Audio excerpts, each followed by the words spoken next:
O Fantástico de hoje começa com uma reportagem especial sobre um erro absurdo que custou a vida de uma menina em São Paulo. A auxiliar de enfermagem que injetou vaselina ao invés de soro na veia da criança confessa ao Fantástico. Esse instante de que eu olhei para a garrafa, mas não vi, esse instante eu não tenho como fugir, como escapar. Como é a formação desses profissionais? Qual é a responsabilidade deles no atendimento aos pacientes? E um levantamento exclusivo revela outros erros grosseiros e fatais cometidos por profissionais de enfermagem no estado de São Paulo. A reportagem é de Valmir Salaro. Tudo que eu tinha, tudo que eu sempre amei na minha vida acabou. Acabou tudo. Pela primeira vez, a auxiliar de enfermagem Kátia Aragaki, 26 anos, fala diante das câmeras sobre o erro que marcou sua vida para sempre. Kátia só aceitou dar entrevista com a condição que seu rosto não fosse mostrado por inteiro. O que você vai ouvir agora é a versão dela para os acontecimentos do dia 3 de dezembro de 2010. Kátia conta que trabalhava no Hospital Municipal São Luís Gonzaga, na Zona Norte de São Paulo, havia 1 ano e meio. Naquele dia, ela estava escalada para o turno da tarde. Por volta das 15 horas, a Stephanie deu entrada. Stephanie Teixeira, 12 anos, tinha sintomas de virose, com mal-estar e vômitos. A enfermeira decidiu levá-la direto para a sala de hidratação, que é onde eu fico. No depoimento à polícia, Kátia informou que foram receitados 2 litros de soro, com remédios e glicose. Stephanie começou a receber medicação e, segundo o auxiliar, logo pareceu mais bem disposta. Ela já estava mais corada, brincando, eu até fui lá, conversei com ela um momento, brinquei com ela. Kátia notou que precisava buscar mais soro para a terceira e última dose e se dirigiu a uma espécie de depósito. Lá, de acordo com o auxiliar, havia um grande armário com 3 divisões. Numa ponta, roupas de cama, na outra, seringas e máscaras. E a parte do meio é só soro. Sempre teve só soro lá? Sempre teve só soro. Então eu agachei, esse soro ele estava na última prateleira. Enfiei a mão dentro do armário, peguei 2 garrafas que estavam uma do lado da outra, voltei para a sala de hidratação, que é onde a menina estava. As garrafas a que Kátia se refere são essas, praticamente idênticas. Quando eu fui colocar as garrafas em cima da mesa, eu olhei uma garrafa e vi solução de reparação. Que é o soro. Que é o soro. E na outra eu olhei, mas eu não vi.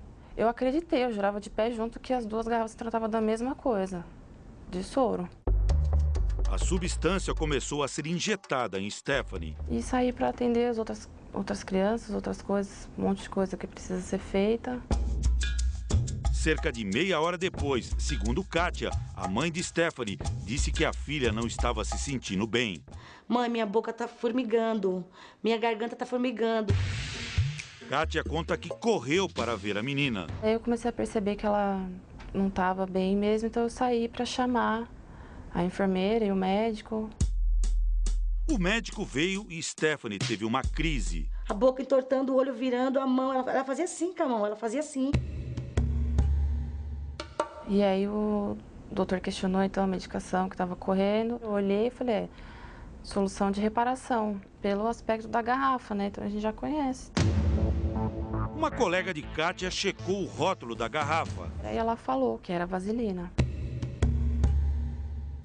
E aí eu já entrei em desespero, falei, impossível. Stephanie foi levada para a UTI do São Luís Gonzaga e mais tarde transferida para a Santa Casa.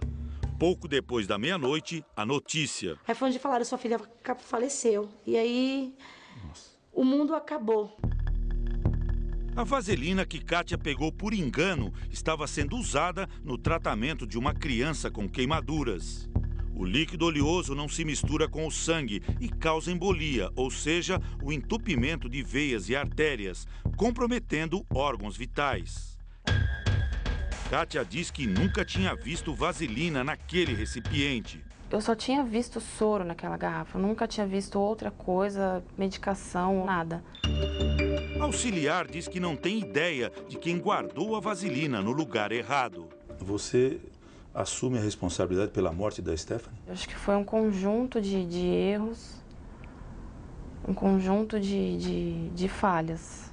Esse instante de que eu olhei para a garrafa, mas não vi, esse instante que meu cérebro desligou, por causa, não sei, por causa de outras coisas que eu tinha na cabeça, outras responsabilidades, esse instante eu não tenho como fugir, como escapar.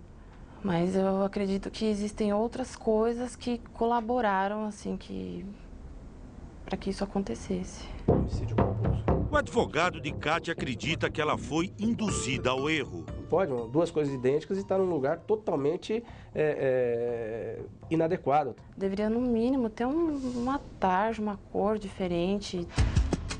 Segundo a Agência Nacional de Vigilância Sanitária, não existe regra para formato ou cor de embalagem de remédio, apenas para os rótulos. Todos devem estar claramente identificados. No Hospital do Coração, centro de referência em São Paulo, a distribuição de remédios é controlada eletronicamente. A gente pega um medicamento, já tem o nome do paciente aqui, e você pega o código de barras e passa. Se de repente não for este o medicamento, o sistema vai avisar, então não tem como subir o medicamento errado para o paciente. Esta semana, a Santa Casa de Misericórdia, a entidade responsável pelo Hospital São Luís Gonzaga, anunciou que vai mudar a forma de identificar os remédios nas 39 unidades ligadas à instituição.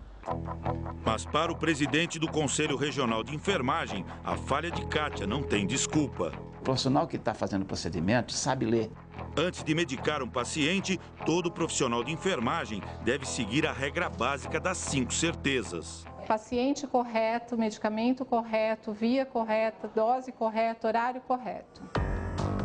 E quem são os profissionais de enfermagem? Há 3 tipos: o enfermeiro de nível superior, o técnico de nível médio e o auxiliar, que precisa do ensino fundamental e de um curso de 1 ano para exercer a função. Ele existe para prestar cuidados básicos, elementares. A parte de higiene, a parte de sinais vitais simples, a parte de medicamentos simples, curativos simples. Aplicar o soro como Kátia fazia também é tarefa de um auxiliar de enfermagem. Mas, segundo os especialistas da área, as 3 categorias vivem uma combinação perigosa de formação precária, salários baixos e excesso de trabalho. Os profissionais de enfermagem estão tendo 2, 3 empregos. O resultado são os erros que se multiplicam.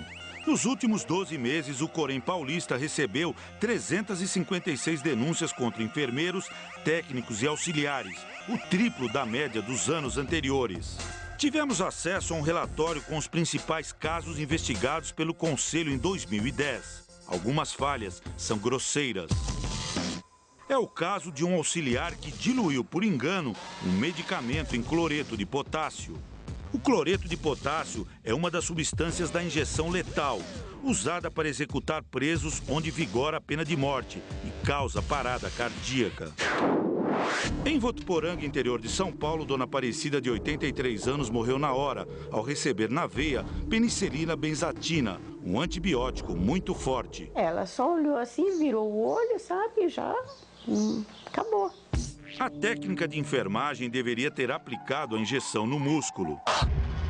Em outro episódio, desta vez envolvendo um auxiliar, um recém-nascido recebeu uma injeção na artéria da mão, quando o certo seria na veia. O bebê teve 4 dedos amputados. E na Grande São Paulo, mais um erro absurdo. Um auxiliar de enfermagem conectou, sem querer, uma mangueira de inalação no braço de Mariana, de 1 ano e 8 meses. O bracinho da menina inchou, rapidinho, inchou que nem um balão, e ela fez assim, ó, e morreu.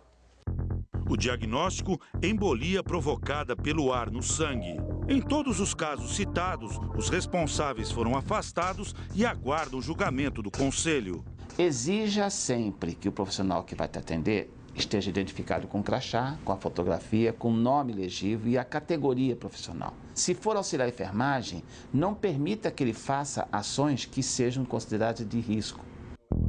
Até o dia 3 de dezembro, a auxiliar Kátia Aragaki não tinha qualquer mancha no currículo. Como é que vai ser sua vida a partir de agora? Não sei. Eu ingressei na enfermagem por puro amor do que eu fazia. Eu acreditava que Eu acreditava que aquilo que eu fazia era vontade de Deus, assim, eu agradecia a Deus todos os dias por estar ali. Se você pudesse ter um contato direto com a mãe da Stephanie, o que você falaria para ela? Sou mãe, me coloco no lugar dela.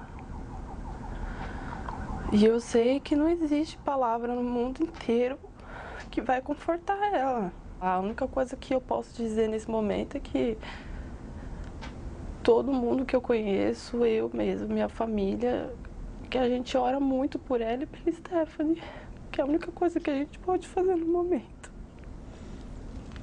Você tem um filho de 4 anos, né? Tenho. E desde o dia desse acontecimento eu não consigo nem olhar para ele.